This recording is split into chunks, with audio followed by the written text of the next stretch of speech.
ជាបឋមក៏សូមធ្វើការអនុញ្ញាតជម្រាបសួរទៅកាន់ពុកម៉ែបងប្អូនទាំងអស់គ្នាចូលមកទស្សនានៅតម្រុយឆ្នោតអាវងដែលនៅថ្ងៃនេះផងដែរក៏បានយកលេខធំយកមកធ្វើការពំនាំចែកលេខជូនច្បាស់លេខជូនទៅកាន់ពុកម៉ែបងប្អូនទៀតហើយ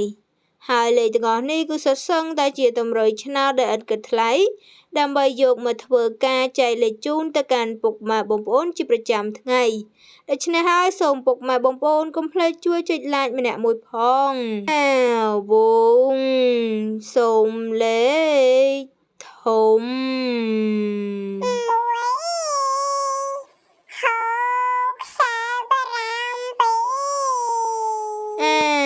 វងសូមលេខធំ